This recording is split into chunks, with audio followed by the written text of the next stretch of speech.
Good evening everyone. एक बार फिर आप सभी का स्वागत है आपके अपने चैनल ग्रेस एकेडमी पर। देखिए, ये बैच जो हम पढ़ा रहे हैं ये दोनों के लिए है, प्रैक्टिस बैच भी और फाउंडेशन भी। स्टैटिक्स आपका एक टॉपिक था जो बहुत इम्पोर्टेंट है, तो मैंने वो प्रैक्टिस और फाउंडेशन में मिक्स कर दिया है। और कुछ चैप्टर जैसे फाउंडेशन में नहीं हुए थे, प्रैक्टिस में हुए थे, तो वो उधर को मैंने कर दिए हैं। जो जो कॉन्सेप्ट हैं क्लियर नहीं हुए हैं वो बता देना, क्योंकि एग्जाम आने वाला है और इतना टाइम नहीं है कि मैं ट्रिग्नोमेट्री को दोबारा करा सकूं या मॉडर्न अलजेब्रा को दोबारा करा सकूं। तो मैंने मॉडर्न अलजेब्रा का चैप्टर जो प्रैक्टिस में नहीं हुआ था, फाउंडेशन में हुआ था, वो प्रैक्टिस में डाल दिया है, क्योंकि मोस्ट इंपोर्टेंट क्वेश्चन सब उसमें मिल जाएंगे आपको। दूसरी बात, जो ट्रिग्नोमेट्री थी वो प्रैक्टिस बैच में हुई थी, फाउंडेशन बैच में नहीं हुई थी, तो मैंने वो फाउंडेशन बैच में डाल दी है क्लासेस। ट्रिग्नोमेट्री की एक क्लास में चाहे अलग से बना दूंगा, जिसके अंदर आप जो है देख लेना, कॉन्सेप्ट क्लियर कर दूंगा। लेकिन अभी जो मेन टॉपिक है वो मेन टॉपिक है स्टैटिक्स। स्टैटिक्स ना ही फाउंडेशन बैच में हुआ था और ना ही प्रैक्टिस बैच में हुआ था, और मोस्ट इम्पोर्टेंट चैप्टर है। स्टैटिक्स में जो है कई बार क्या होता है कि क्वेश्चन जो हैं वो हो नहीं पाते या हम कर नहीं पाते स्टैटिक्स के क्वेश्चन, तो मैं इसमें कॉन्सेप्ट भी कराऊंगा और क्वेश्चन भी कराऊंगा। अब जितने दिन बचे हैं, अभी हमें एग्जाम की प्रिपरेशन से मतलब है, तो इस तरीके से हमारा सिलेबस पूरा कंप्लीट हो जाएगा। ठीक है, जैसे मैंने करा है, बस 2 ही चैप्टर का मैंने वो करा है और ज्यादा नहीं। इकोनोमेट्री जो कि फाउंडेशन में नहीं हुई थी, प्रैक्टिस में हुई थी, तो वो ने फाउंडेशन बैच में डाल दिया है। और जो ग्रुप थ्योरी है वो फाउंडेशन बैच में हुई थी, प्रैक्टिस में नहीं हुई थी, तो वो मैंने प्रैक्टिस बैच में डाल दिया रिकॉर्डेड क्लास। तो आप वहां से देख लेना। ठीक है, तो आप इसमें इस सब को लेकर बिल्कुल भी परेशान ना हो। इस समय हम जो स्टैटिक्स और डायनेमिक्स जो हमारा पोर्शन है, वो स्टैटिक डायनेमिक्स पोर्शन पे हम लोग जोड़ देंगे, क्योंकि इसमें से कई सारे क्वेश्चन हमारे आ जाते हैं, तो इसलिए स्टैटिक डायनेमिक्स हम करेंगे यहाँ पर। देखिए, ये प्रैक्टिस बैच और फाउंडेशन में दोनों में चल रही होगी। ये दोनों में ही जो मोस्ट इंपोर्टेंट क्वेश्चन है वो भी करा दूंगा और जो कॉन्सेप्ट है वो भी, क्योंकि अभी एग्जाम बिल्कुल पास में आ गया है, इसलिए मुझे ये करना पड़ा, नहीं तो मैं ऐसा करता नहीं। ठीक है, और जो चैप्टर आपके रह गए हैं फाउंडेशन का फाउंडेशन में, प्रैक्टिस का प्रैक्टिस में, वो बाद में मैं करा दूंगा एलटी की वैकेंसी के लिए, आप बेफिक्र रहें। तो सबसे पहले हम स्टैटिक्स की बात करते हैं। रिजल्टेंट फोर्स क्या होता है? यदि 2 बल P1 एंड P2 किसी कण पर लगे हुए हों, तो साधारणतः ए पर लगा बल तीसरा बल R ऐसा मिल सकता है जिसका प्रभाव कण पर वही पड़ता है जो दिए बल पर हो। इस तीसरे बल को पहले 2 P1 और P2 बलों का परिणामी कहते हैं। तो कहने का मतलब, परिणामी बल जो निकलता है वो परिणामी बल, रिजल्टेंट फोर्स जिसे कहते हैं, वो R होता है। और R जो है, ए पर लगा हुआ तीसरा बल R ऐसा मिल सकता है जिसका प्रभाव कण पर वही पड़ता है जो 2 बलों का पड़ेगा, यानी R का भी वही प्रभाव पड़ेगा जो P1 P2 का पड़ेगा, तो वो उसका रिजल्टेंट कहलाता है। वो उसी ए पॉइंट पर लगता है जिस पॉइंट पर आपके P1 P2 लगते हैं। ठीक है, तो ये है, समझ में आ गई बात। दूसरा है ए ही सीध में लगे बल। यदि किसी कण पर 2 बल P1 P2 एक ही दिशा में लगे हुए हों, तो उनका resultant for P1 and P2 उसी डायरेक्शन में लगेगा। यानी कहने का मतलब ये है कि जैसे 2 बल आपके, माना जो 2 बल हैं P1 और P2, अगर वो इसी दिशा में लगे हैं, तो रिजल्टेंट जो फोर्स है वो भी इसी दिशा में आपका काम करेगा। यानी रिजल्टेंट फोर्स जो भी होगा वो भी इसके डायरेक्शन में ही काम करेगा। अपोजिट डायरेक्शन में क्या है कि यदि 2 बलों की दिशाएं परस्पर विपरीत हो, तो परिणामी P1 P2 के बराबर होता है, दिशा बड़े बल की ओर होती है। यानी फिर दिशा किधर को हो जाएगी? जो बल बड़ा होगा। जैसे आप इसे ऐसे समझो कि माना P1 ये है और P1 ये है और P2 ये है, और माना P1 जो है वो ग्रेटर है P2 से, तो जो रिजल्टेंट फोर्स की दिशा होगी वो भी इधर की तरफ होगी जिधर को P1 लग रहा है। यानी जो बल बड़ा होता है उधर की तरफ को उसकी दिशा हो जाती है अपोजिट डायरेक्शन के लिए। क्लियर है ये बात? अगर क्लियर हो गई हो तो आगे चलते हैं। 2-3 चीजें ही मैंने सिंपल सिंपल हिंदी में लिखी हैं, उसको आप देख सकते हैं, पढ़ भी सकते हैं। दो बलों का परिणामी ज्ञात करना। दो बलों का परिणामी के बारे में जब हम बात करते हैं, एक क्वेश्चन, एक या दो क्वेश्चन 101% यहाँ से आते ही आते हैं, पूछे जाते हैं। Resultant force of two forces, तो resultant force of two forces की बात करें तो देखिए रिजल्टेंट फोर्स किस तरीके से हमारा ये काम करता है उसको आप समझ लो कि इस तरीके से काम करता है। ये क्या होता है, जैसे कि माना ए है, ये रेक्टेंगल, और ये बी है, और ये सी है, और ये डी है, ठीक है, ए बी सी डी है। तो ये आपका किधर को जा रहा है, पी की तरफ जा रहा है, ये आपका किधर को जा रहा है, क्यू की तरफ जा रहा है। तो जो रिजल्टेंट फोर्स है, रिजल्टेंट फोर्स किस तरीके से काम करेगा उसको समझो। माना रिजल्टेंट फोर्स जो है वो आपका आर ये है, जो कि पी से कितना एंगल बनाता है, थीटा एंगल बनाता है, और इन दोनों के बीच, यानी इन दोनों के बीच जो एंगल बनता है, माना वो एल्फा एंगल बनता है। तो इसमें जो संयोजी होगा वो इस तरीके से वर्क करेगा, यहाँ पर परपेंडिकुलर डालेंगे तो, और वो संयोजी क्या होगा, ये माना एन पर होगा ये, तो वो संयोजी क्या होगा, ये होगा आपके लिए क्यू, क्यू कोस एल्फा, और ये होगा आपके लिए क्यू साइन एल्फा। तो ये कंडीशन होती है, यानी उसका जो रिजल्टेंट फोर्स है, पी और क्यू दो भुजाओं पर रेक्टेंगल की फोर्स लग रहे हैं, तो उसका रिजल्टेंट फोर्स आर होगा। आर के आर जो पी से एंगल बनाएगा वो थीटा होगा, और आपके लिए जो इसके संयोजी पार्ट होंगे वो कितने होंगे, क्यू कोस एल्फा और क्यू साइन एल्फा होंगे।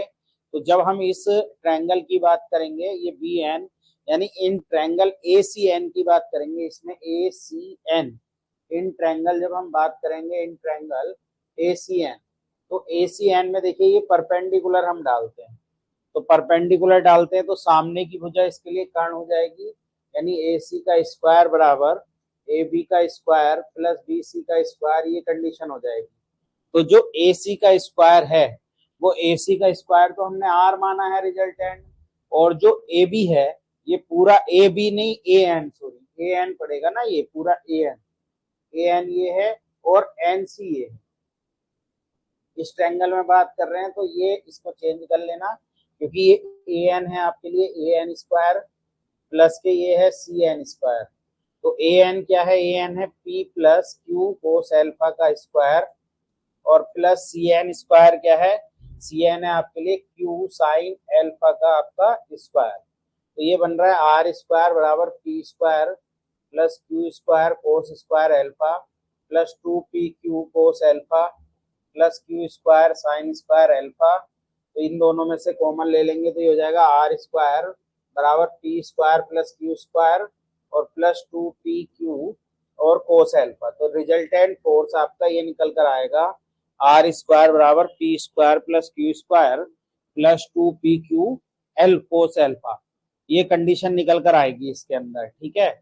और अगर हम इन ट्रायंगल एसीएन की बात करें, इन ट्रायंगल एसीएन में ही, तो आपके लिए क्या होता है, जो टेन थीटा होता है, वो टेन थीटा क्या होता है, टेन थीटा होता है लंब बटे क्या होता है, आधार होता है। तो लंब क्या है, Q sine alpha, Q sine alpha लंब है, और ये पूरा का पूरा क्या है, आधार है, यानी पी प्लस क्यू कोस एल्फा। तो ये दो कंडीशन बनती हैं, इसको आप समझ लो। पहली कंडीशन आर स्क्वायर, यानी रिजल्टेंट जो होता है आर स्क्वायर, वो आर स्क्वायर होता है P square plus Q square plus 2p Q alpha के, और ट्रायंगल एसीएन में कोस थीटा जो होता है वो Q sine alpha upon P plus Q कोस एल्फा के बराबर होता है। तो ये चीज आप बिल्कुल ही 100% आप समझ लें। इस पर बेस क्वेश्चन 101% हमारे एग्जाम में पूछा जाता है।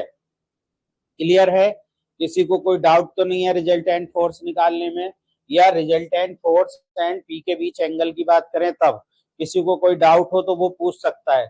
ये क्लास लंबी चलेगी, यानी दोनों क्लास को मर्ज करके चला रहे हैं, तो 1.5 घंटे की क्लास करके ये कंप्लीट कर देंगे 4-5 दिन में। आपका जो मोस्ट इंपोर्टेंट क्वेश्चन है बाकी नोट्स डाल देंगे, और बाकी बैच को अभी यहीं पर रोक देंगे। आप लोग तैयारी करना, अपनी जो प्रॉब्लम हो टेलीग्राम पे पूछ लेना। मैंने लगभग आपका 90 से ज्यादा % कोर्स करा दिया है। अब आपकी जिम्मेदारी है कि आप उसको अच्छे से रिवाइज कर लें। जो लोगों ने बाद में सिलेबस खरीदा है उनको रिकॉर्डेड मिलेंगी, और जिन्होंने शुरू से खरीदा है उनको लाइव भी मिली होंगी। उसके बाद दूसरी बात और एक मैं बता दूं, एक बात कि मैं पढ़ाता रहूंगा, पढ़ाना नहीं छोड़ूंगा। इन बैच में भी मैं एलटी का भी पूरा सिलेबस कराऊंगा, तो एलटी का सिलेबस भी चलता रहेगा, जो प्रैक्टिस है वो चलती रहेगी एलटी की वैकेंसी के लिए। लेकिन अभी जो 15 मई को आपका एग्जाम है, 14-15 मई को, तो 14-15 मई वाले जितने लोग हैं वो अपनी आप तैयारी पूरी करते रहें, ठीक है।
ठीक है भाई, आप लोगों को ये क्लियर हो गया, किसी को डाउट नहीं।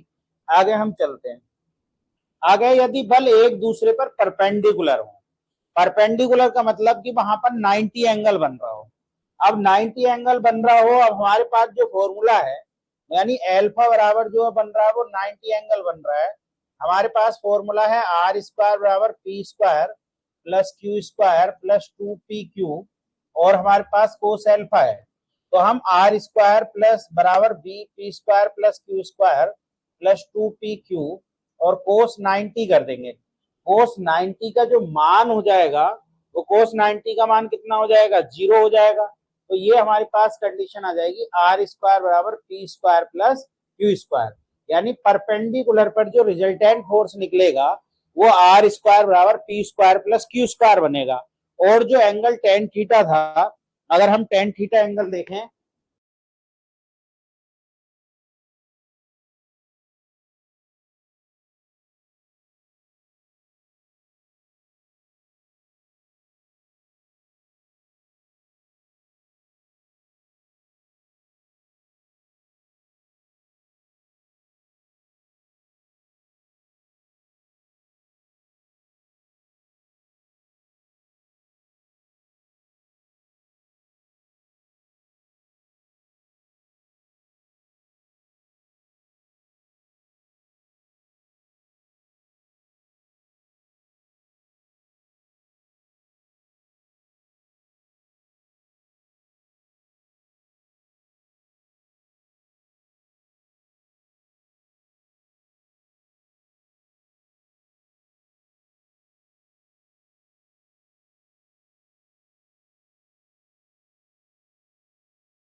ठीक है। और टेन थीटा की बात करें तो जब हमने टेन थीटा पढ़ा, वो टेन थीटा क्या था, टेन थीटा था वहां पर क्यू साइन एल्फा बटे पी प्लस क्यू कोस एल्फा। और जब मैं इसमें एल्फा बराबर कितना रख रहा हूँ, 90 रख रहा हूँ, तो वहां पर जो टेन थीटा बन जाएगा वो कितना बन जाएगा, क्यू साइन 90 और बटे पी प्लस क्यू कोस 90 बन जाएगा। तो ये हो जाएगा क्यू बटे पी आ जाएगा। तो वहां पर टेन थीटा जो है वो आपका कितना आ जाएगा, क्यू अपॉन पी आ जाएगा। यानी पी और जो रिजल्टेंट फोर्स था उसके बीच का एंगल जो आ जाएगा वो आपका ये आ जाएगा। अब केस नंबर दूसरा है, केस नंबर दूसरा ये है कि पी और क्यू क्या हो जाए, बराबर हो जाए। अभी हम जानते हैं कि आर स्क्वायर बराबर वो होता है P square plus Q square plus 2pq कोस एल्फा होता है। अब पी बराबर क्यू रख दें, यानी हम पुट कर दें यहाँ पर पी बराबर क्यू, तो पी बराबर क्यू कर देंगे तो आर स्क्वायर बराबर P square plus P square plus 2p और इंटू पी कोस एल्फा, यानी क्यू की जगह पी रख देंगे तो ये हो जाएगा आर स्क्वायर बराबर 2p स्क्वायर ये हो जाएगा और प्लस 2p स्क्वायर और कोस एल्फा ये हो जाएगा। तो आर स्क्वायर बराबर 2p स्क्वायर कॉमन ले लो, 1 प्लस कोस एल्फा यहाँ से बचा। फिर जब हम इसको करेंगे तो ये हो जाएगा आर स्क्वायर बराबर 2p स्क्वायर और ये कितना हो जाएगा 1 plus 2 cos square alpha by 2 minus के 1, ये कैंसिल।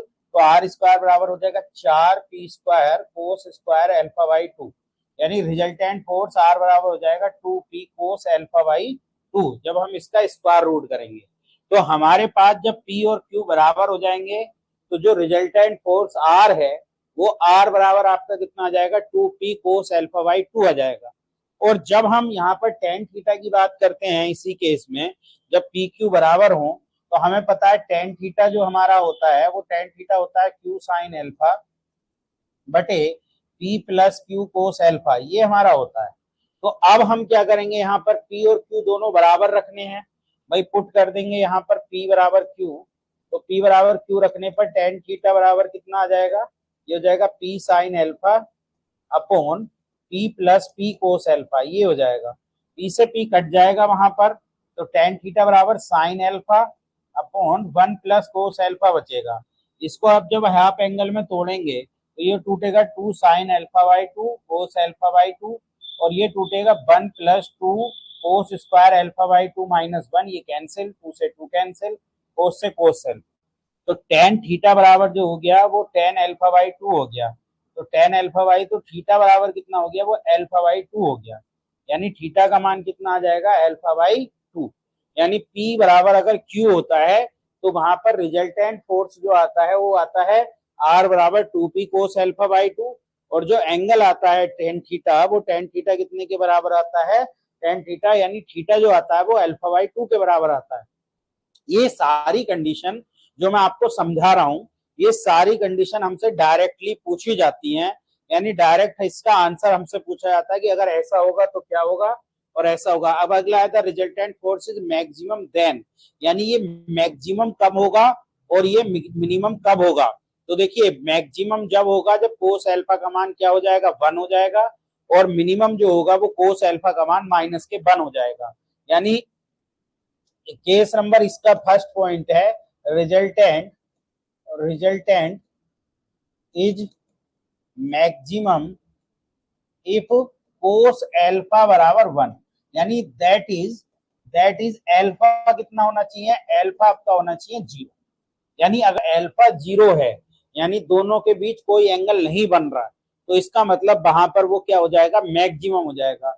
यानी रिजल्टेंट जो है वो मैक्सिमम जब होगा जब उनके पी और क्यू के बीच जो एंगल है वो बिल्कुल नहीं बन रहा हो, यानी वो एक ही डायरेक्शन में हो। एल्फा बराबर 0 का मतलब एक ही डायरेक्शन में हो, एक दूसरे के ऊपर लाई करें। तो वहां पर जब हम देखेंगे तो आर स्क्वायर बराबर P square plus Q square plus 2pq और वो कितना हो जाएगा, कोस 0 हो जाएगा। कोस 0 का मान 1 हो जाएगा, यानी ये हो जाएगा आर स्क्वायर बराबर P square plus Q square plus 2pq। तो ये हो जाएगा आर स्क्वायर बराबर पी प्लस क्यू का होल स्क्वायर। तो आर बराबर जो हो जाएगा वो पी प्लस क्यू हो जाएगा, यानी आर मैक्सिमम जो हो जाएगा वो आपका पी प्लस क्यू हो जाएगा। यानी रिजल्टेंट मैक्सिमम कब होगा, जब उनके बीच एंगल कितना बनेगा, 0 बनेगा। और वो जो रिजल्टेंट मैक्सिमम होगा वो मैक्सिमम रिजल्टेंट क्या होगा, वो P प्लस Q होगा। अब मिनिमम की बात करते हैं, यानी इसी का सेकंड केस की बात करें, यानी मिनिमम की बात करें, रिजल्टेंट यानी इसी का सेकंड की बात करें हम, ये है resultant. Resultant is minimum if cos alpha बराबर -1, दैट इज एल्फा बराबर पाई, यानी उसका मतलब यह है कि वो उनकी डायरेक्शन अपोजिट हो। एल्फा बराबर 0 का मतलब था डायरेक्शन 1 हो, और इसका मतलब है डायरेक्शन इज अपोजिट, यानी P and Q opposite in opposite direction. Opposite direction, भाई जब अपोजिट डायरेक्शन होगी तभी तो एंगल पाई बनेगा, और इसका मतलब है that is P and Q is same direction. इसका मतलब ये है सेम डायरेक्शन, इसका मतलब ये है सेम डायरेक्शन, यानी resultant is minimum if cos alpha बराबर -1 और मैक्सिमम होगा कोस एल्फा बराबर 1। अब कोस एल्फा बराबर कम 1 जब होगा, जब एल्फा का मान 0 होगा और एल्फा का मान पाई होगा, तो ये होगा। तो यहाँ से ये हो जाएगा आर स्क्वायर बराबर P square plus Q square plus के 2p को क्यू और कोस पाई। तो ये हो जाएगा आर स्क्वायर बराबर P square plus Q square और ये माइनस के 2pq हो जाएगा, यानी आर स्क्वायर बराबर पी माइनस क्यू का होल स्क्वायर। तो जो आर मिनिमम होगा वो आर मिनिमम आपका पी माइनस क्यू हो जाएगा। ये तो मिनिमम जो होगा वो जब अपोजिट डायरेक्शन में होगा तब होगा, और जो मैक्सिमम होगा वो मैक्सिमम कब होगा, जब सेम डायरेक्शन में होगा। यहां तक किसी को कोई दिक्कत है तो मुझे बताएं। यहां तक आपकी बात क्लियर हो गई कि नहीं हो गई, ये भी बताएं। ठीक है, यहां तक बात क्लियर हो गई कि नहीं, ये बताएं।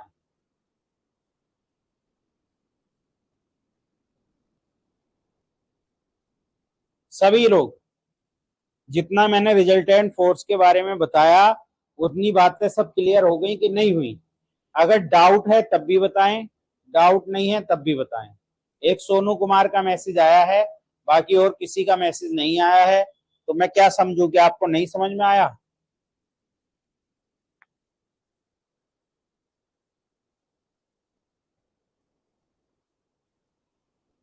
क्या समझू भाई, मैं बताओ, क्या आपको नहीं समझ में आया?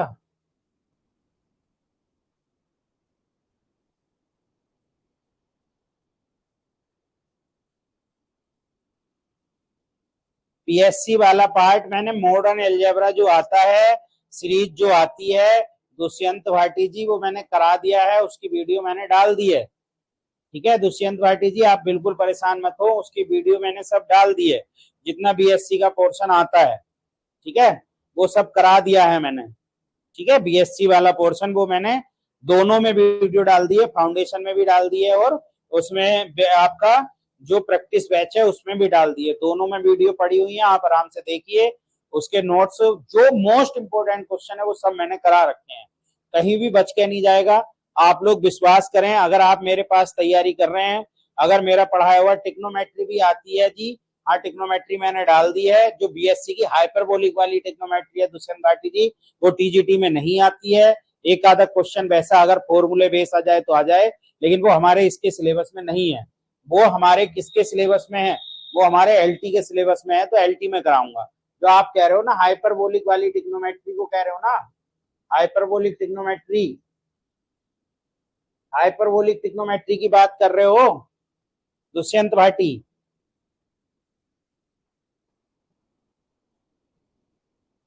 सिंपल टिक्नोमेट्री तो मैंने करा दी, दोनों बैचों में डाल दी है, प्रैक्टिस बैच में भी है और उसमें भी है।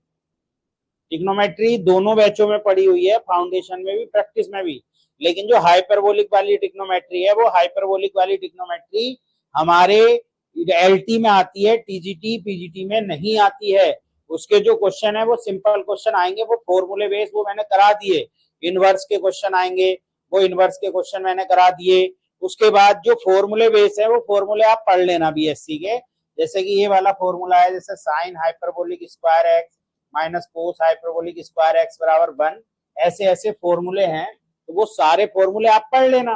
वो चाहे मैं पीडीएफ डाल दूंगा, चाहे आप बीएससी की बुक से पढ़ लेना, आप नेट से सर्च करके पढ़ लेना, तो वो फॉर्मूले आ जाते हैं कभी कभी। ठीक है, चलो आगे चलते हैं। जैसे ये क्वेश्चन है, दो बल पी एंड क्यू के बीच ऐसा कोण है कि उनका परिणामी पी के इक्वल है, और यदि पी को दुगना कर दिया जाए तो नया परिणामी क्यू से कितना कोण बनाएगा, ये क्वेश्चन है। यानी जो रिजल्टेंट है वो पी के बराबर है, पहली बात तो, और पी जो है वो दुगना हो जाएगा। जब हम पी को दुगना करेंगे तो आपका जो इनके बीच का एंगल है, पी के बीच का और रिजल्टेंट के बीच का, वो एंगल कितना हो जाएगा। अच्छा, मैं लिख दूंगा जी दुष्यंत भाटी जी, कल की क्लास में सारे नोट करा दूंगा। और कुछ आप तो मुझे सेवा बताइए कि ये आप कर दीजिए, वो मैं कर दूंगा। ठीक है जी दुष्यंत जी, कल के बैच में स्टार्टिंग जब मैं करूंगा तो स्टार्टिंग से पहले जो फॉर्मूले आते हैं वो फॉर्मूले सारे लिखवा दूंगा हाइपरबोलिक के। और बताइए, हाइपरबोलिक ट्रिग्नोमेट्री में से ज्यादा नहीं आता है, समझ गए। अब इस क्वेश्चन पर फोकस करते हैं। क्वेश्चन कह रहा है दो बल पी एंड क्यू के बीच एक ऐसा कोण है उनका परिणामी पी के बराबर, यानी परिणामी भी पी के बराबर होगा, यानी आर जो होगा वो पी के बराबर होगा। अब जब हम देखते हैं तो आर स्क्वायर बराबर P square plus Q square plus 2pq और कोस एल्फा होता है। तो आर बराबर पी कर देंगे तो पी स्क्वायर बराबर P square plus Q square plus 2p square हो जाएगा ना। तो आर की जगह पी रख देंगे, नहीं पी क्यू, कोस एल्फा हो जाएगा। अब पी स्क्वायर से पी स्क्वायर कट गया तो बचा क्या, क्यू स्क्वायर प्लस 2pq और कोस एल्फा बराबर 0। तो यहां से बचा q प्लस 2p कोस एल्फा बराबर 0। एक इक्वेशन ये बची, क्लियर। अब हमसे कह रहे हैं कि अगर p दुगना हो जाए, यानी अगर ये कह रहे हैं कि p को हम दुगना कर दें, यानी p को हम 2p कर दें, ठीक है। अगर हम p को 2p दे तो कह रहे हैं p को अगर दुगना कर दिया जाए तो नया परिणामी q से कितना कोण बनाएगा। तो हमें जो tan थीटा पता है वो tan थीटा हम जो जानते हैं वो कितना जानते हैं, वो जानते हैं हम p sin अल्फा। भाई q से पूछ रहा है तो p sin अल्फा, और p से पूछता, देखिए पिछले अभी हमने लिखा था tan थीटा बराबर कितना लिखा था, p कोस sin अल्फा बटे p plus Q cos alpha लिख रहे थे, हम लिख रहे थे कि नहीं लिख रहे थे। लेकिन वो किससे एंगल था, वो यहाँ पर समझ लो वो p से एंगल था, ये थीटा p से था, तब लिख रहे थे। लेकिन अब इसने q से पूछा, तो जब इसने q से पूछा तो इसका मतलब थीटा एंगल कहाँ होगा, इसका मतलब थीटा एंगल यहाँ होगा, क्लियर। जब थीटा एंगल यहाँ होगा तो इसका मतलब जो q से पूछा गया, तो q से पूछा गया तो जहां p आ रहा था वहां पर ना, वहां पर वो जो q आ रहा था, सॉरी यहाँ q था ना उसमें, तो वो q की जगह यहाँ पर p आ जाएगा, क्लियर। अभी जो फॉर्मूला हमने लिखा था tan थीटा, जब हम p से एंगल लिख रहे थे रिजल्टेंट का, तो tan थीटा क्या लिख रहे थे, वो लिख रहे थे q sine alpha upon p plus Q cos alpha. लेकिन इसमें जो एंगल पूछा है परिणामी q से पूछा है, तो ये tan थीटा बराबर हो जाएगा p sine alpha upon Q p cos alpha हो जाएगा, हो जाएगा। अब इसमें p बराबर 2p रख लो, जब p की जगह 2p रखोगे तो tan थीटा बराबर ही हो जाएगा 2p sine alpha upon Q plus 2p cos alpha.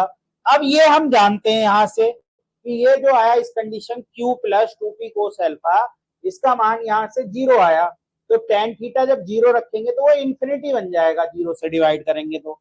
और जब इंफिनिटी बन जाएगा तो एंगल जो थीटा बन जाएगा वो 90 बन जाएगा। एंगल कितना बन जाएगा थीटा, 90। तो 90 आंसर आ जाएगा। बहुत इंपॉर्टेंट क्वेश्चन है, ऐसे ही क्वेश्चन हमारे एग्जाम में अधिकतर क्या होता है, पूछे जाते हैं। इसमें जो क्वेश्चन आते हैं संयोजी बल के, वो इसी तरीके के क्वेश्चन हमारे एग्जाम में हमसे पूछ लिए जाते हैं। चलिए आगे चलते हैं। आगे इन्होंने कहा दो बल P एंड Q का परिणामी R है, यदि एक बल का दिशा विपरीत हो जाए, यानी एंगल जो हो जाए वो 180 हो जाए, तो परिणामी S हो जाता है। यानी पहले से तो R स्क्वायर बराबर कितना है, वो है P square plus Q square plus 2pq और कोस एल्फा।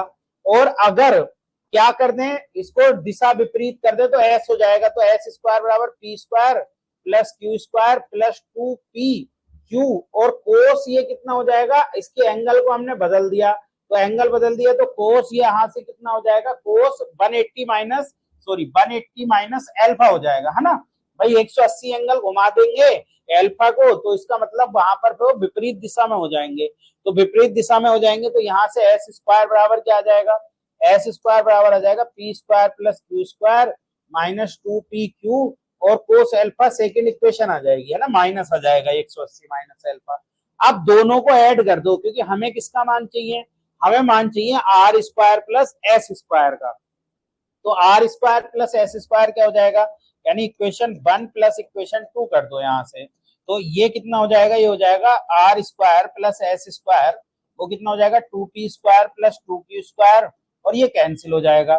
तो यहां से ये आपका R square plus Q square जो आ जाएगा, R square plus S square, sorry R square plus S square, वो 2 यहां से कॉमन ले लेंगे, वो आ जाएगा P square plus Q square. तो ये आ जाएगा, ठीक है, जो भी आपका ये आंसर आ जाएगा। क्लियर है?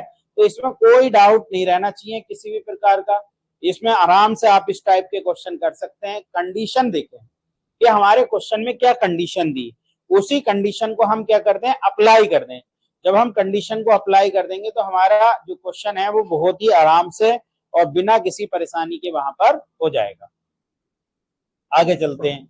आगे इन्होंने कहा एक तल पर लगे दो बल पी एंड क्यू का परिणामी आर है, यदि पी को दुगना कर दिया जाए तो परिणामी भी दुगना हो जाता है, उन बलों के बीच का कोण ज्ञात करें। क्या कहा, शुरू से पढ़े, एक तल पर लगे दो बल पी एंड क्यू का परिणामी आर है, यदि पी को, तो पहली कंडीशन तो ये हो गई कि आर स्क्वायर बराबर P square plus Q square plus 2pq कोस एल्फा, पहली कंडीशन तो ये हो गई। आगे कहते पी को दुगना कर दिया जाए, यानी पी की जगह 2p कर दिया जाए तो परिणामी भी दुगना हो जाता है, तो आर भी 2r हो जाता है, यानी ये आर भी 2r हो जाएगा यहाँ, और ये जब दुगना कर दिया 2p स्क्वायर, ये भी आपका इतना हो जाएगा। समझ में आ गई बात? यानी आर को भी हम दुगना कर दें, पी को भी दुगना कर दें, ठीक है, आर को भी दुगना कर दें और पी को भी। अच्छा 180 प्लस एल्फा बता रहे थे, 180 माइनस एल्फा होगा, तो ऐसे हो जाएगा ना, माना ये एंगल एल्फा बना रहा है, तो इतना रोटेट होने के बाद तो ये एंगल इधर को रहेगा ना, तो वो 180 में से एल्फा घटा दोगे, वो इतना ही आना चाहिए भाई मेरे हिसाब से। तो 180 प्लस थोड़ी जाएगा, वो एल्फा तो वहां से माइनस रहेगा ना। चलो देख लूंगा मैं। और तो ये दुगना हो गया, plus Q square plus 2p की जगह 2p और ये q और कोस एल्फा, तो ये हो जाएगा 4r स्क्वायर बराबर 4p square plus Q square plus 4p Q कोस एल्फा, ये हो जाएगा। यानी ये दो कंडीशन हो गई मेरे पास।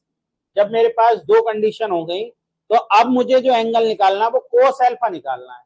तो यहां से अगर मैं इनको दोनों को क्या कर दूं यहां से, यानी कि अगर मैं यहाँ पे कितना दे रखा है, ये तो बात समझ में आ गई कि आर स्क्वायर प्लस इतना दे रखा है मुझे, तो इसे सोल्व करते हैं भाई। हमें तो कोस एल्फा से मतलब है ना, और कोस एल्फा से मतलब है, तो आर स्क्वायर का मान वहां पर रख दो। तो आर स्क्वायर का मान ये पूरा है, ये आर स्क्वायर का मान मैं यहाँ पर रख देता हूँ पूरा, P square plus Q square plus 2pq कोस एल्फा बराबर ये हो गया 4p square plus Q square plus 4pq कोस एल्फा, ये हो गया। तो यहां से जो आ जाएगा वो 4p square plus 4q square plus 8pq, ठीक है, 8pq कोस एल्फा बराबर 4p square plus Q square plus 4pq कोस एल्फा, ये हो गई कंडीशन। भाई यही तो कंडीशन हो गई।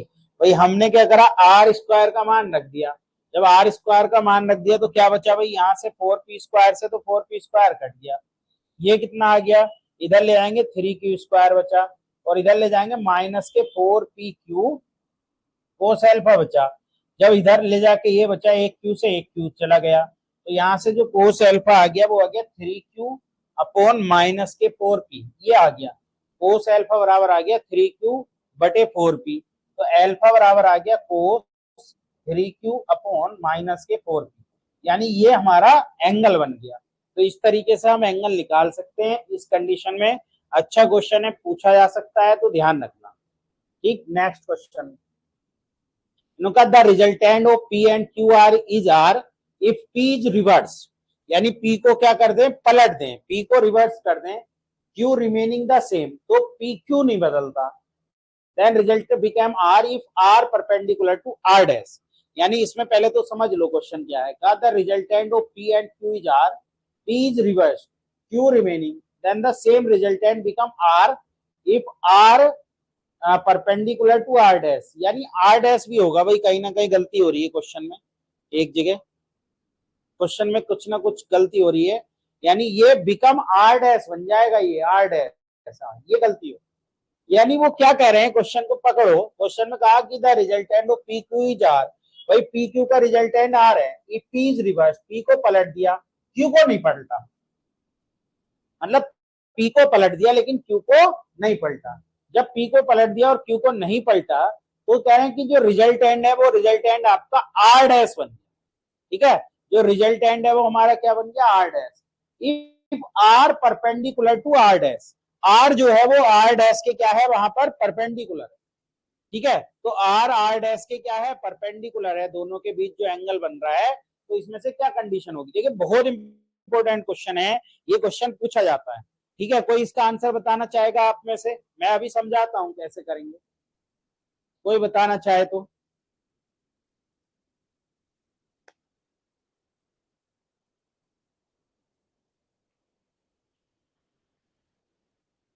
कोई इसका आंसर बताना चाहेगा।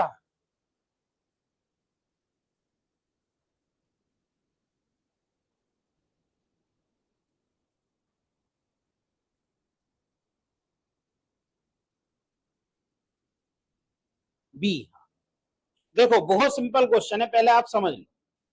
देखो जो हम टेन थीटा जानते हैं, वो टेन थीटा कितना जानते हैं हम, टेन थीटा वो लिखेंगे पी साइन एल्फा अपॉन, ये लिखेंगे Q plus P cos alpha, ये लिख लिया हमने क्यू के डायरेक्शन।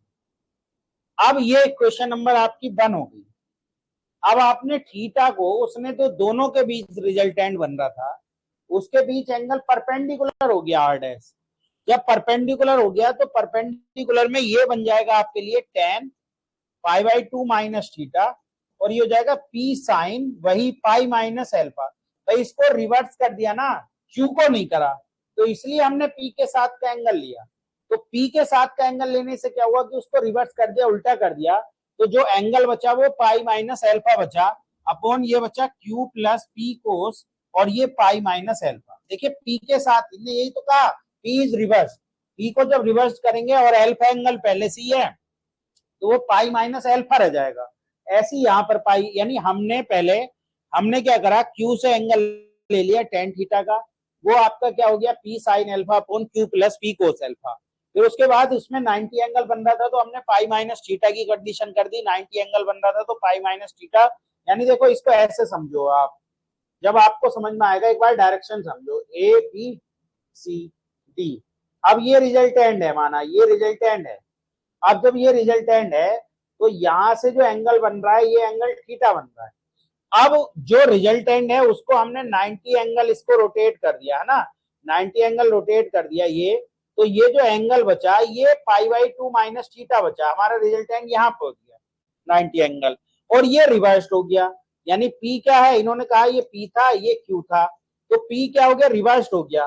तो जो एंगल इनके बीच का यहाँ एल्फा बन रहा था, वो एंगल आप पाई में से एल्फा घटा देंगे तो वो पाई माइनस एल्फा बच जाएगा रिजल्टेंट से ये, तो पाई माइनस एल्फा बच जाएगा, और ये पाई पाई टू माइनस थीटा, तो यही हमने करा। तो ये कितना हो गया, ये कोट थीटा हो गया, और ये पी साइन का आपका ये साइन ही रह जाएगा, यानी पी ये कितना है, साइन रह जाएगा ना ये, भाई साइन पाई माइनस एल्फा कितने के बराबर हो जाएगा, साइन एल्फा के बराबर ही हो जाएगा, और ये हो जाएगा क्यू माइनस के पी और कोस एल्फा। ये सेकंड इक्वेशन हो गई। दोनों की आपस में क्या कर दें, मल्टीप्लाई कर दें। जब दोनों की मल्टीप्लाई कर देंगे equation number first and second की, तो equation number first and second की मल्टीप्लाई करने से क्या होगा, ये 1 बन जाएगा, और ये कितना हो जाएगा, P square sine square alpha upon Q square और माइनस के पी स्क्वायर और कोस स्क्वायर एल्फा, ये हो जाएगा। ले जाएंगे इधर तो हो जाएगा Q square minus P square cos square alpha बराबर P square sine square alpha. इसको इधर ले जाएंगे तो हो जाएगा क्यू स्क्वायर बराबर P square sine square alpha और plus Q square cos square alpha. तो ये हो जाएगा आपके लिए पी, सॉरी क्यू बराबर पी हो जाएगा, सॉरी, तो क्यू स्क्वायर बराबर पी स्क्वायर हो जाएगा, तो पी बराबर आपका क्यू हो जाएगा, यानी पी और क्यू क्या हो जाएंगे, बराबर हो जाएंगे। ये आपका बी ऑप्शन आ जाएगा। बहुत इंपॉर्टेंट क्वेश्चन है, डायरेक्टली भी रख सकते हैं, मतलब रिजल्टेंट और जो नया रिजल्टेंट आर डैश है, जो रिजल्टेंट आर डैश है उसके बीच एंगल पाई है, तो वो जो थीटा एंगल बन रहा था वो pi by two minus theta रह जाएगा, ऐसी वो एल्फा एंगल जो बन रहा था वो पाई माइनस एल्फा रह जाएगा। तो बहुत ही इंपॉर्टेंट क्वेश्चन है ये, हमारे एग्जाम में पूछ लिया जाता है। तो इसको ध्यान रखेंगे, कई बार पूछा जाता है P बराबर Q की कंडीशन का क्वेश्चन। अगला क्वेश्चन ये है, ये भी बहुत अच्छा है, ये आया हुआ क्वेश्चन है। अगले क्वेश्चन में इन्होंने कहा the resultant of two force P and Q acting an angle Q is equal to इतना when the acting the angle, ये थीटा होगा भाई। यहाँ जब एंगल थीटा था तो एंगल थीटा पर रिजल्टेंट ये बन रहा था, और 90 माइनस थीटा तो रिजल्टेंट बन रहा था 2m माइनस के 1 और p square plus Q square, तो tan थीटा का मान हमसे पूछा है। ठीक, तो ये है हमारे पास कंडीशन।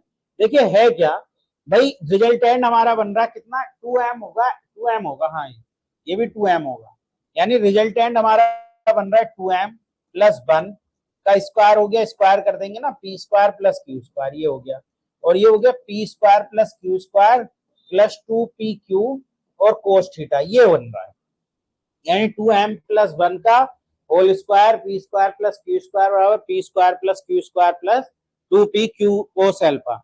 अब जो रिजल्टेंट है वो बन गया 2m माइनस के 1, तो यहाँ से 2m माइनस के 1 का स्क्वायर कर देंगे, और p square plus Q square का ये आपका square, p square plus Q बराबर 2pq और कोस 90 माइनस थीटा। अब 90 माइनस थीटा बन रहा है, ये सेकेंड इक्वेशन होगी। अब 90 माइनस थीटा साइन थीटा के बराबर हो जाएगा। अब जब साइन थीटा के बराबर हो जाएगा तो इसको हम क्या कर लेंगे, यहाँ पर सोल्व कर लेंगे। सोल्व इन सेंस मतलब इसको दोनों को डिवाइड कर देंगे। ये देखो ये जो बन गया, ये बन गया 2m माइनस 1 का square p square plus Q square बराबर p square plus Q square plus 2pq और साइन थीटा, इसे मानो सेकेंड इक्वेशन, इसको न मान के। अब हमें tan थीटा निकालना है, तो भाई tan थीटा जब निकलेगा, जब इसको बाकी सबको इधर ले जाओ, जब बाकी सबको इधर ले जाओगे 2m माइनस 1 2m प्लस 1 का होल स्क्वायर, ये इस सबको, इसको भी आप इधर की तरफ ले जाओ, तो जब इधर की तरफ ले जाओगे तो यहां से कॉमन क्या आ जाएगा, ये कॉमन बन जाएगा 2m प्लस 1 का स्क्वायर और p square plus Q square, तो एक हो गया, और माइनस ये हो गया p square plus Q square, ये हो गया ना, और बराबर ये हो गया 2pq और कोस थीटा, और इधर से इसको ले जाएंगे तो 2m माइनस 1 का स्क्वायर और p square plus Q square और माइनस के p square plus Q square, ये हो जाएगा, और ये हो जाएगा 2pq साइन थीटा। अब जरा इनको डिवाइड करो, देखो डिवाइड करोगे साइन थीटा बटे कोस थीटा कितना हो जाएगा, tan थीटा, ये tan थीटा हो जाएगा। अच्छा p square plus Q square common लेके कट कर दो, बचा क्या 2m प्लस 1 का होल स्क्वायर माइनस ये 1 ही बचेगा, बटे ये बचेगा 2m माइनस, पहले इसको ले रहे हैं ना, हाँ साइन वाले को, माइनस वाला लेंगे पहले भाई साइन को लेंगे ना ऊपर ये वाला, तो यहाँ माइनस है, तो ये हो जाएगा 2m माइनस 1 का होल स्क्वायर माइनस के 1, और ये हो जाएगा 2m प्लस 1 का होल स्क्वायर और माइनस के 1 आपका, ये कंडीशन हो जाएगी भाई, 2m माइनस 1 का होल स्क्वायर और 2m प्लस 1 का होल स्क्वायर माइनस। तो जब ये कंडीशन हो जाएगी तो इस कंडीशन में हमारे पास, इसको सोल्व कर लो। सोल्व कैसे करेंगे भाई, एक बार बताओ, tan थीटा ये आ गया, एक बार प्लस कर लो, एक बार माइनस, 2m माइनस 1 प्लस 1, भाई इसका भी स्क्वायर लिख लो ना, और एक बार लिख लो 2m माइनस 1 और माइनस 1, ठीक है, माइनस 1 यार इधर को करना पड़ेगा। देखो tan थीटा जो हो गया, यहां से एक बार प्लस यानी 2m माइनस 1 प्लस 1 कर लो, और एक बार हो जाएगा 2m माइनस 1 माइनस 1 कर लो, और ये हो जाएगा 2m प्लस 1 माइनस के 1 कर लो, और 2m प्लस 1 और प्लस के 1 कर लो, है ना, एक बार जोड़ लो एक बार घटा लो, ये कैंसिल और ये भी कैंसिल, बचा क्या 2m और ये बचा 2m माइनस के 2 अपॉन ये कितना बचा 2m और 2m प्लस के 2, ये बचा, ये कैंसिल, 2 कॉमन लेके काट दो तो m माइनस 1 और m प्लस 1, यानी हमारा m माइनस 1 और m प्लस 1 यानी कि आपका सी ऑप्शन आ गया। बहुत इंपॉर्टेंट क्वेश्चन है, कुछ भी हमें नहीं करना है, बात को अच्छे से समझ लो, जो बात मैं बता रहा हूं उसको आप क्लियर कर लो, कुछ नहीं करना, आप सिंपल रखो और इन दोनों को डिवाइड कर दो, यहां से इसका मान निकाल लो, यहां से इसका मान निकाल लो, और दोनों इक्वेशन को क्या कर दो, डिवाइड कर दो। जब आप डिवाइड कर दोगे तो आपका आंसर ऑटोमेटिकली निकल कर आ जाएगा। लेकिन ये क्वेश्चन हमारे एग्जाम में पूछा गया है, आता है, तो ध्यान से आप लोग इसको पढ़ लेंगे। अगला हम देखें, इन्होंने कहा the resultant of two equal force is equal to either of force the angle between them, तो उनके बीच का एंगल कितना बनेगा, ये कह रहे हैं कि अगर दोनों ही फोर्स आपके क्या हो जाए, बराबर हो, सारे फोर्स बराबर हो जाए, यानी the resultant of two equal force is equal, यानी आर भी पी हो जाए, पी भी पी हो जाए, यानी रिजल्टेंट भी माना पी हो गया, पी भी पी हो गया, और क्यू भी आपका पी हो गया। तो अब हम जानते हैं कि आर स्क्वायर बराबर P square plus Q square plus 2pq, और कोस अल्फा होता है, सब पी पी रख दो, पी स्क्वायर बराबर P square plus 2p square और कोस अल्फा, ये कैंसिल, तो ये आपका आ गया माइनस पी स्क्वायर बराबर 2p स्क्वायर और कोस अल्फा, ये भी कैंसिल, माइनस के 1/2 बराबर कोस अल्फा आ गया, तो यहाँ से अल्फा बराबर 120 आ गया। बहुत इंपॉर्टेंट क्वेश्चन है ये, यानी पी क्यू आर सब बराबर हो जाए तो उनके बीच का एंगल जो बनता है, उनके बीच का एंगल आपका 120 बनता है। क्लियर है भाई? यहां तक किसी को कोई डाउट हो तो बताओ, यहां तक बात समझ में आ गई, क्लियर हो गई कि नहीं हो गई? समझ लो, ये स्टैटिक डायनामिक्स कर लेना, लास्ट टाइम पे इसलिए करा रहा हूं क्योंकि स्टैटिक डायनामिक्स ऐसी चीज है जो लास्ट टाइम पर ही तैयार करनी चाहिए, जो आपको हाथों हाथ तैयार रहे, नहीं तो आप भूल जाओगे, कोई फायदा नहीं होगा। अब मैंने सारी वीडियो आपको प्रोवाइड करा दी है, आप 2 घंटे देखो, 3 घंटे देखो, 4 घंटे देखो, वो आपकी जिम्मेदारी है, जितना ज्यादा देखो उतना ज्यादा आपके लिए फायदा है। आप पढ़ो, पढ़ के आपको नोट्स मैंने सब प्रोवाइड करा दिए है, मैंने अपनी तरफ से पूरी कोशिश की है सब कुछ कराने की, और सब कुछ कराया भी है। कम टाइम मिला था क्योंकि हमने जो सिलेबस स्टार्ट करा था उसमें मुझे लगता है 4 से 5 महीने, 5 या 6 महीने ही मुझे मिल पाए, है ना? दिसंबर में किया था ना हमने स्टार्ट, कब किया था? अक्टूबर नवंबर कब किया था? हैं? अक्टूबर, अक्टूबर के आसपास किया था, अक्टूबर नवंबर के, तो नवंबर दिसंबर जनवरी फरवरी मार्च अप्रैल, है ना? इतने महीने, 6-7 महीने मुझे मिल पाए हैं। 6-7 महीने में मैंने कोशिश की है जितना ज्यादा हो जाए, क्योंकि बीच में सिस्टर की शादी भी थी, उसकी वजह से भी थोड़ी परेशानी पड़ी, इसलिए थोड़ा और टाइम से हो जाता।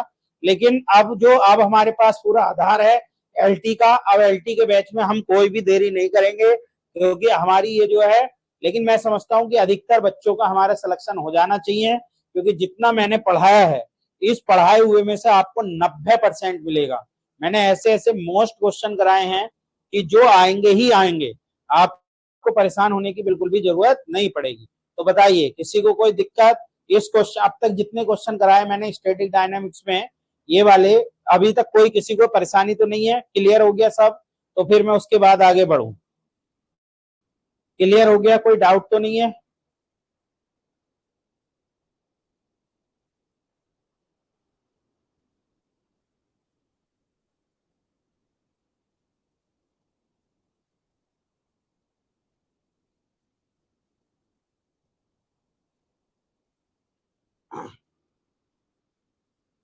ठीक है, अगले क्वेश्चन की तरफ बढ़ते हैं।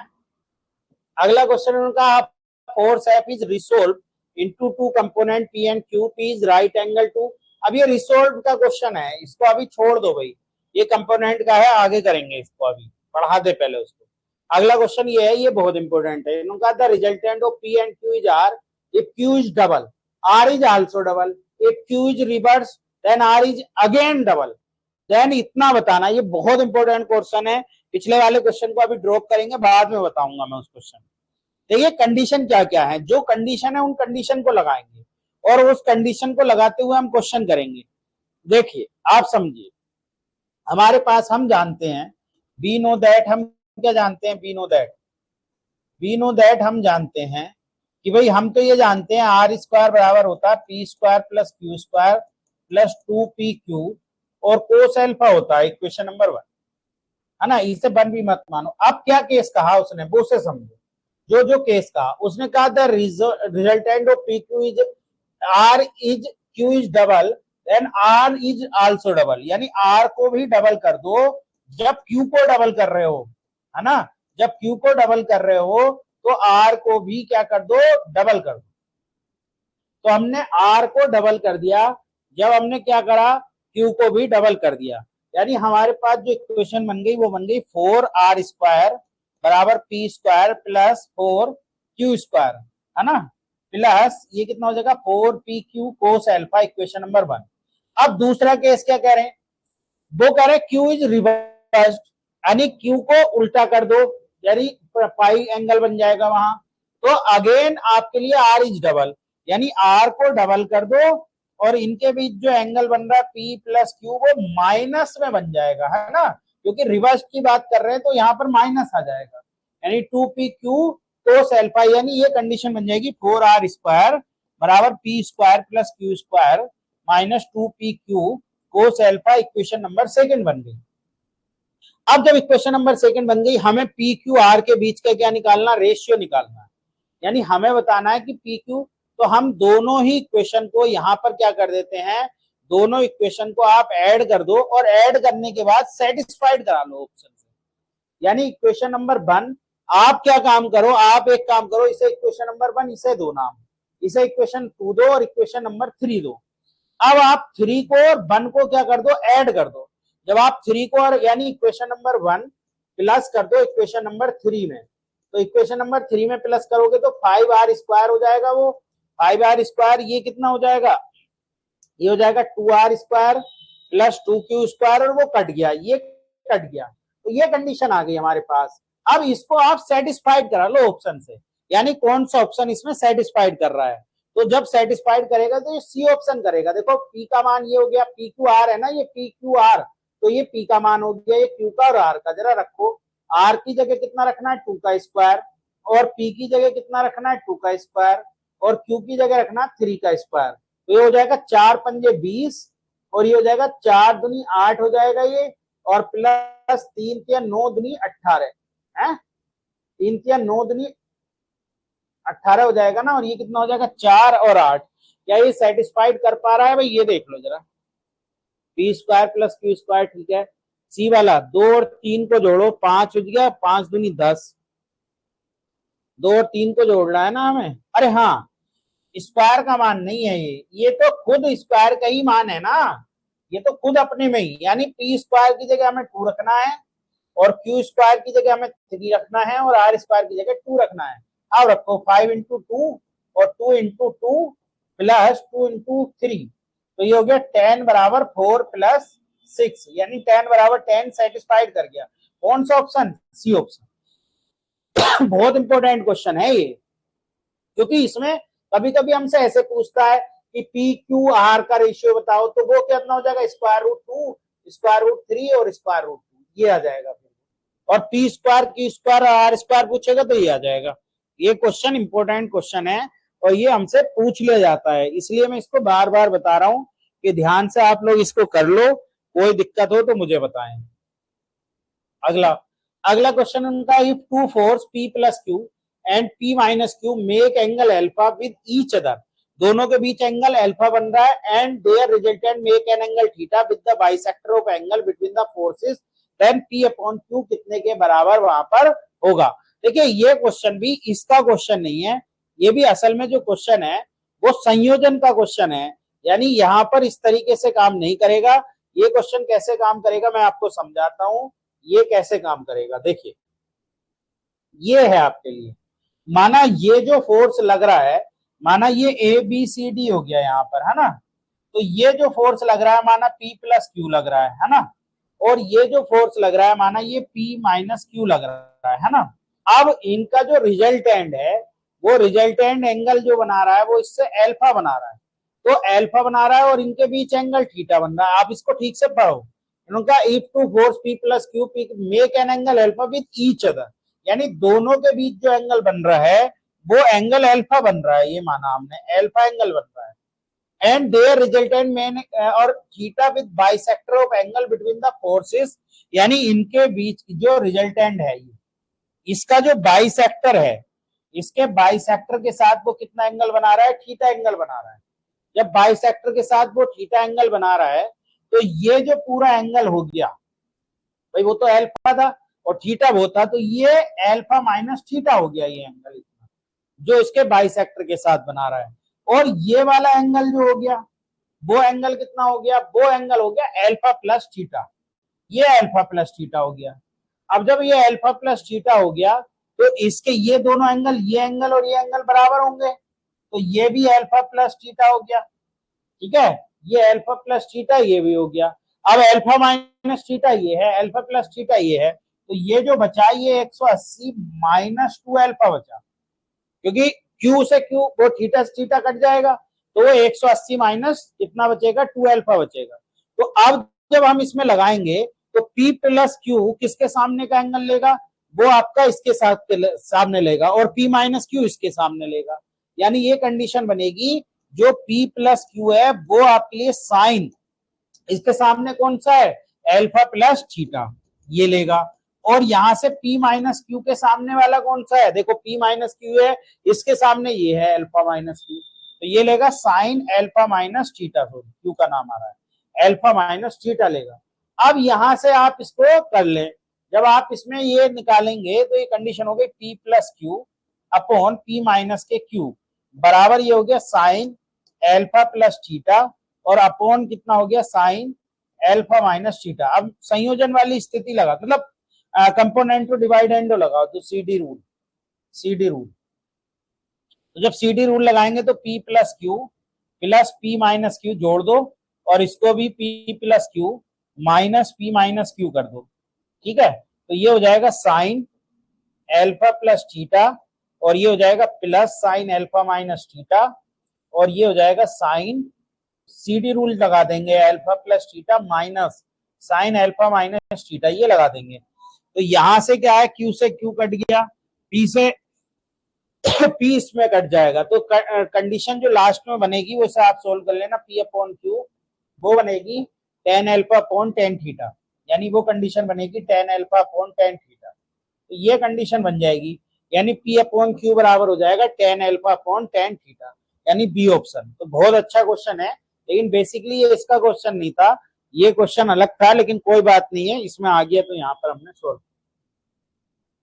तो दी हुई दिशाओं में किसी बल के घटक ज्ञात करना, दी हुई दिशा में आपको अलग अलग घटक ज्ञात करने हैं, वो इसका क्वेश्चन था। पहले इसके कॉन्सेप्ट को समझना था, इसको आप समझो। इसमें क्या होता है, इसमें ये होता है, ये पैरेललोग्राम है माना, समझने वाली बात है, ये P Q R S ये मान लिया हमने, या ABCD मान लो, क्योंकि PQ उससे फिर परेशानी होगी जो हम कोर्स ले रहे हैं, तो इसको ABCD मान लो। यानी ये कंडीशन है, देखो यहां पर ये ABCD है रेक्टेंगल, जब ABCD है तो इसके जो कंपोनेंट है, यानी इसका जो फोर्स है, ये फोर्स हो गया रिजल्टेंट फोर्स, हमने F मान, F जो है वो इसके साथ अल्फा एंगल बना रहा है, और इसके साथ क्या बना रहा है, बीटा एंगल बना रहा है। यानी जो भी ये फोर्स होगा और जो भी ये फोर्स होगा, इस फोर्स के साथ वो अल्फा एंगल बना रहा है और वो बीटा एंगल बना रहा है। तो ये बीटा है, तो ये भी आपका क्या हो जाएगा बीटा। ये जो बचेगा, ये कितना बचेगा, ये बचेगा 180 माइनस अल्फा प्लस बीटा। बताओ कोई दिक्कत। अब इन ट्रायंगल एबीसी की बात करें, इन ट्रायंगल एबीसी इसकी बात कर रहे हैं, तो इन ट्रायंगल एबीसी के जो साइन रूल होता है, साइन रूल एबी, एबी देखो एबी के सामने ये है, तो एबी बटे साइन अल्फा हो जाएगा, बटे एबी के सामने ये साइन अल्फा हो जाएगा। ऐसी जो बीसी है, बीसी के सामने कौन सा, बीसी के सामने ये साइन आपके लिए कौन सा हो जाएगा, बीसी ये है ना, तो बीसी के सामने साइन अल्फा, ये वो सॉरी एबी के सामने कौन सा था, एबी के सामने बीटा, ये गलत हो गया, और ये बीसी के सामने अल्फा।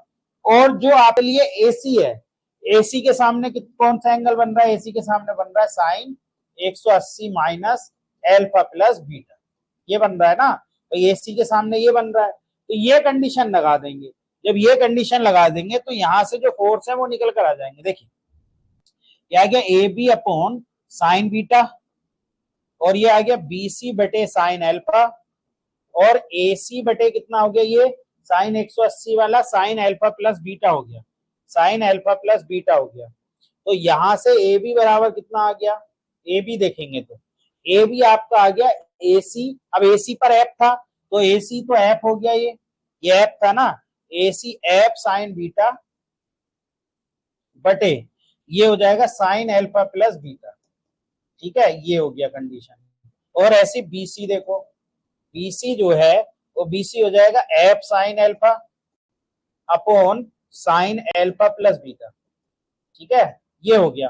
तो ए बी और बीसी पर जो फोर्स लगेंगे वो ये कंडीशन हमारी निकल कर आ जाएगी।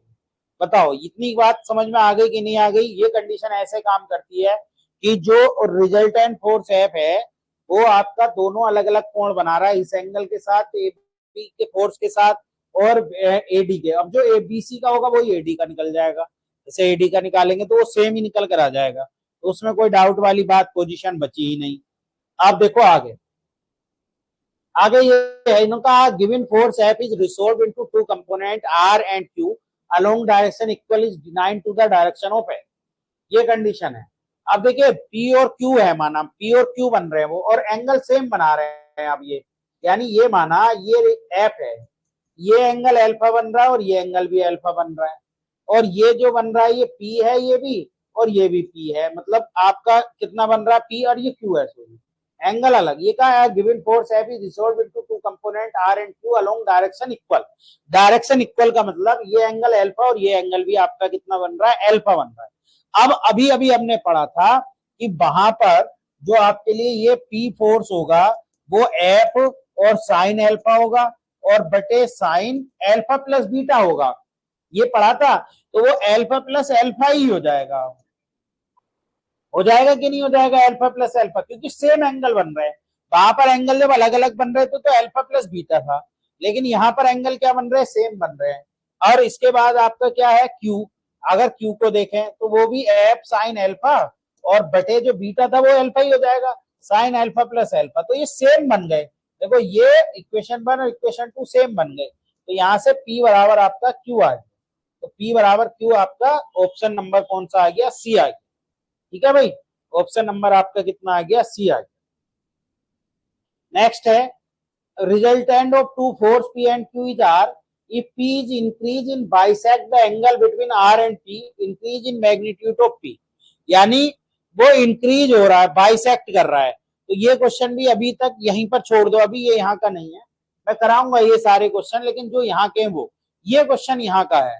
अब देखिए ये अलग अलग तरीके से पूछा जाएगा। इन्होंने कहा force P and Q acting a point are inclined and angle alpha and their resultant is inclined and angle alpha by 2 with the direction। तो ये सब एक जैसे ही क्वेश्चन है, वो बाइसेक्ट ही तो कह रहा था उसमें जो हमने पढ़ा था भाई, ये वाला क्वेश्चन जो हमने करा था उसको बस उसने आप अल्फा बाई 2 दे दिया। भाई देखो समझो ये बाइसेक्टर ही तो कह रहा था, इसकी डेफिनेशन पढ़ो, बिल्कुल सेम ही क्वेश्चन है, इसमें कुछ चेंज करने की जरूरत नहीं है। देख लो एक बार क्वेश्चन, ये वाला क्वेश्चन जब हमने पढ़ा था तो वो बाइसेक्टर का मतलब बराबर बराबर ही तो कोण बन रहे थे, बराबर बराबर बन रहे थे कि नहीं बन रहे थे। अब जो कोण कह रहा है वो अब वाले क्वेश्चन में वो कह रहा है कि भाई वो अल्फा बाई 2 हो जाएगा, अल्फा बाई 2 मतलब आधा आधा हो जाएगा, इंक्रीज मैग्नीट्यूड में ये वाला,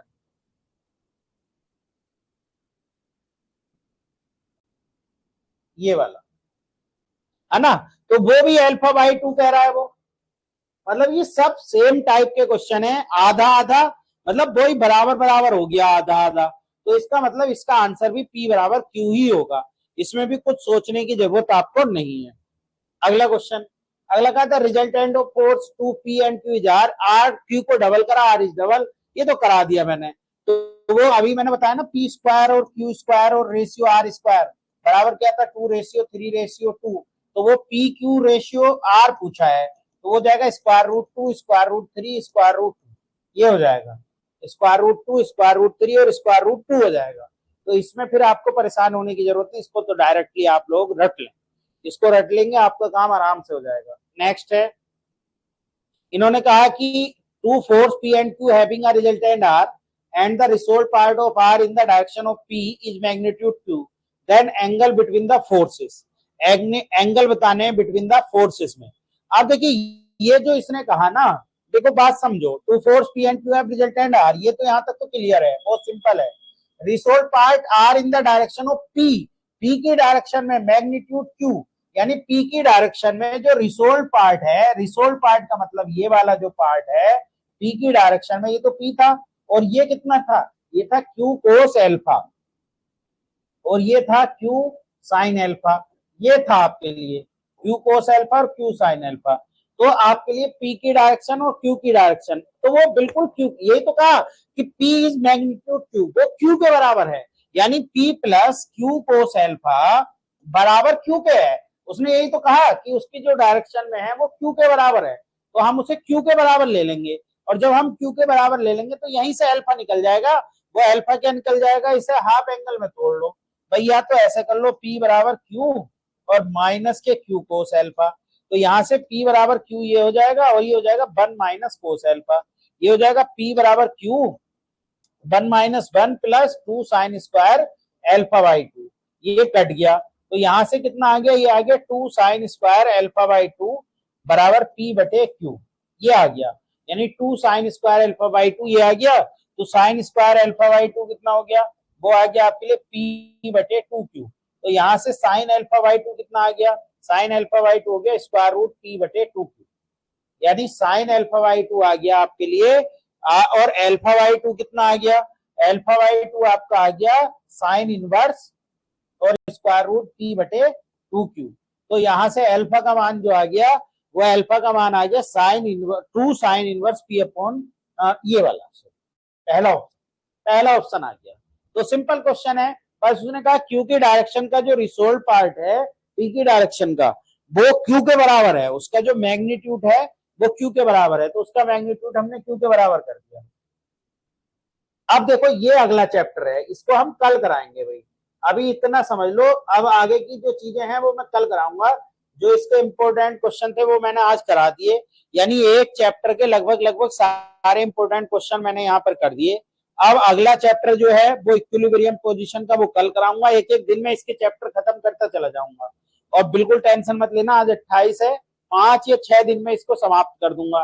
5 और 6 दिन में जब ये समाप्त हो जाएगा तो फिर आपको कोई भी दिक्कत नहीं बचेगी, ये आप एक बार तैयार कर लेना। और मैंने आपको समझा दिया कि मैंने जो ट्रिग्नोमेट्री प्रैक्टिस में कराया था वो फाउंडेशन में डाल दिया है, वो तैयार कर लो आप क्वेश्चन, वो सारे कॉन्सेप्ट बताते हुए क्वेश्चन करे हैं, और जो फाउंडेशन में मॉडर्न अलजेब्रा था उसको मैंने इंपोर्ट कर दिया है, किसमें इंपोर्ट कर दिया आपके लिए, प्रैक्टिस में, तो आप वो जो मोस्ट इंपोर्टेंट क्वेश्चन है वहां से तैयार कर लें, बिल्कुल घबराए नहीं, अगर आप इस सबको तैयार कर लेंगे तो आपका सिलेबस पूरा कंप्लीट हो जाएगा, और कंप्लीट होने के बाद आपकी टेंशन यहाँ पर खत्म हो जाएगी। कल हम नए चैप्टर के साथ उपस्थित होंगे, फिर जब हम देखते हैं तो